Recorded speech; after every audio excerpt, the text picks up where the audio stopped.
আজকে বিধানচন্দ্র মাঝি এই সিঙ্গি গ্রামে প্রচার করতেছে হাজার হাজার সংখ্যালঘু গুন্ডা জিহাদিকে নিয়ে এসে আমাদের সিঙ্গি গ্রামে আমাদের বিজেপি ফ্ল্যাগ ফেস্টুন ব্যানার ছিঁড়ে এবং এখানে ডিজে গান লাগিয়ে খেলা হবে, গান লাগিয়ে এখানে আমাদের ছেলেদের উপর হামলা করে, আমাদের গ্রামের পাড়ার সাধারণ মানুষের উপর হামলা করে, সাধারণ মানুষও হামলা করে, যারা বিজেপি সমর্থক তাদের উপর হামলা করে। আমার কার্যকর্তা মঙ্গল মাঝিকে মেরে মাথা ফাটি দেয় এবং সেখানে এখনো পর্যন্ত পুলিশ প্রশাসন থাকা সত্ত্বেও কিছু করেননি। পুলিশ প্রশাসন প্রচারে থাকা সত্ত্বেও তারা কেন আমাদের ছেলেদের হাত দেবে, আমাদের ফ্ল্যাগ ফেস্টুনে হাত দেবে?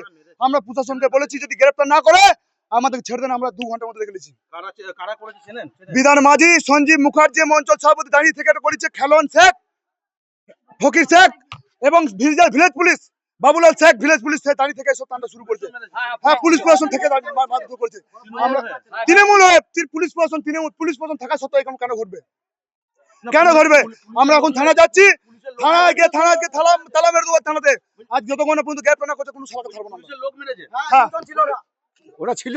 আপনি প্রচার করতে গিয়েছিলেন এবং বিজেপি কর্মীদেরকে মারধর করা হয়েছে এমনটা অভিযোগ করছে তারা, কি বলবেন এই বিষয়ে? দেখুন, আজকে সিঙ্গি গ্রামে আমাদের প্রায় 2,5-3 হাজার মানুষের মিছিল ছিল। আমার চোখে সেরকম কিছু পড়েনি। ওরা হয়তো ভয় পেয়ে মিথ্যা অভিযোগ করছে, আমার জানা নেই সেরকম কিছু।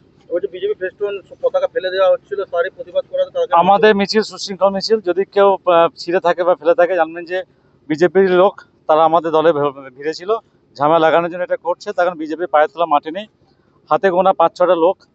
2,500-3,000 মিছিল মানুষের মিছিলে কি দরকার আছে ওদের পতাকা ছেড়ে? ওরা নিজেরা আমাদের মধ্যে কোনো ছেলেকে হয়তো ঢুকিয়ে দিয়েছে, তারাই ছিঁড়েছে সে সমস্ত।